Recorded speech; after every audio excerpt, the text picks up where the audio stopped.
Man, I don't know how to explain some of this, but after that last presentation, I'm more or less going through the motions, considering all the things that were said, right? And there were a couple little puzzle pieces that just weren't quite fitting together as far as my awareness is concerned. And so consider like my altering of perspective. Like if my perception, my lens of perception is a telescope, like it needed to just be changed 2 degrees to either direction. And there I could see how the puzzle pieces fit together and how I alter perspective or change cognitive or consciousness conditions, right? Perceptible conditions. It's literally just trying to create a sense of well-being.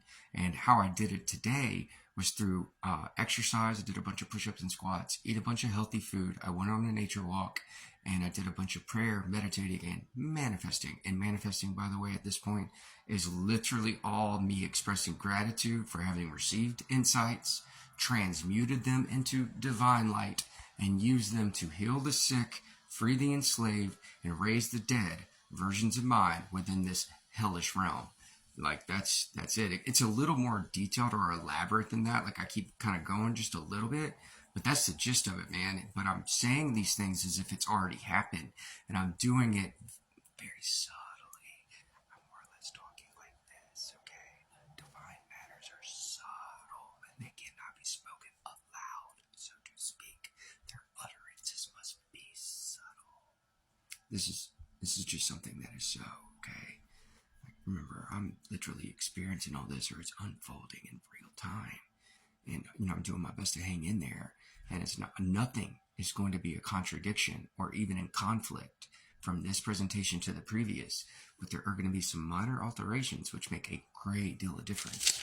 And one thing I did too, about realizing this, is I went and started looking at some of the getting into the etymology of some of these things. In the archons, in Greek, once again, it just means rulers. But I'm trying to tell you right now, the technical translation or interpretation of that, it literally translates into like governors. Like these are just political figures of some sort of heinous government, and like that's the closest approximation we can have to a translation, and that's something that is so. And another thing that was right in front of my face, I've been talking about this stuff so much, but it kind of was evasive, or the truth of it eluded me. Once again, it was like these little puzzle pieces that weren't quite fitting together, and I'm trying to like just make them fit. No, can't do that. So anyway, I don't mean to laugh because this stuff's serious. But anyway, when I talk about those 15 quintillion operations performed at every instant by our collective mind, it's not necessarily that we're creating a projection. No, that's not necessarily it. But I've actually mentioned before, space and time are terms of conditions. There's all this prison of matter, right? And I was like, almost consider it like you're entering in terms of agreement with this like 1,000,000-page document at every instant. Like, bro, that's basically what it is. Imagine if like you went through a wormhole, okay, like you've seen through movies though, and this wormhole was literally just pure terms of conditions of time and space and this matter in this prison, right? But you're doing it at every instant because you don't know any different. It's all you've been exposed to, and your soul is more or less trapped or enslaved within this prison.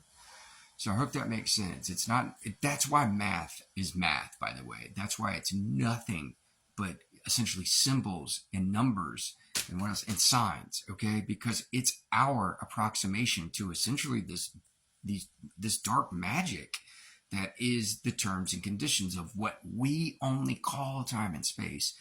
Try to recognize like actual reality, what the ancient Greeks called the pleroma, is the divine spiritual realm that is beyond this. Okay, I'm sorry. It's not like I took a bunch of notes and they're just kind of scattered about because I'm at a notebook paper and like I'm having to find blank spaces on all other pages where I can take notes. I'll have to do something about that. But try to know all these things. When I say like language becomes a messy enterprise when trying to express it, because it's ineffable, meaning it's beyond words, right? So I'm trying to communicate and represent ideas through words for things there are no words for. I hope that makes sense, but that's why it's a messy enterprise.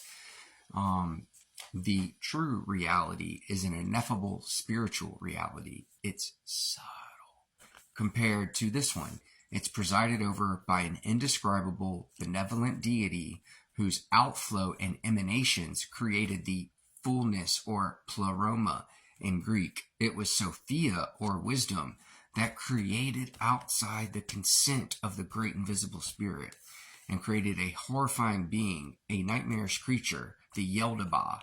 And it's got a few other names too, but you got to understand, none of these are the exact right names. We are trying to reduce things down to a particular level of understanding because time and space are conditions of our knowledge. So we're having to take these things that are beyond time and space, move these ideas into time and space, so to try to communicate them when really they are ineffable, just meaning they're beyond words once again. You can consider Yaldabaoth the demiurge, who created a physical cosmos, which was to be its prison, and its malevolent beings known as the rulers or archons act as its prison guards or security force, whatever. But essentially it's all just like one government, and they are these nightmarish and hellish political figures. I think that kind of makes sense if we consider the analog or the parallelism between what actual government is, and please know it is completely controlled at this point by the Khazarian mafia, or at least, the top aficionados of American government. Dude, they're in the hip pocket of this Khazarian mafia, which to them it might be like some corporate fat cat who just gives them a bunch of money. To others, it actually might be these Satanist worshiping people that threaten their life. Who knows the scenarios? It's all hypothetical anyway, and it doesn't matter. Just know that the American government is no longer the American government, and it's nothing but a bunch of, marionettes being played by this Khazarian mafia. They domineer the world. Okay. We do not create the nature or privatized version of how we do create the nature or privatized version of how we subjectively experience this matter. Matrix prison. That's all hyphenated. Matter, hyphen, matrix, hyphen, prison.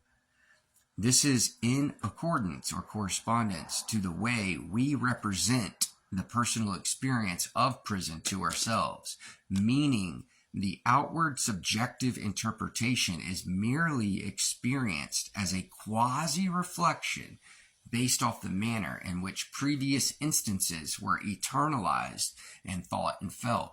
So in one, reality is what you make it is literal, but it's figurative simultaneously, meaning the nature of the experience or how we interpret and feel and think about this prison is in essence a reflection of how we internalize it, okay? I hope that makes sense. Some of you guys have messaged me some extremely brilliant information and your naked candor, and there's been, only about 5 of you, but still, to the 5 of you, I'm so grateful. Like, it's beautiful to see you not only just open up, but to watch your realizations unfold because you're remembering. Once again, you don't have to listen to or believe me. All you have to do is remember. Just remember. You're playing a game. The oldest game. Sorry. So anyway, what else do I have?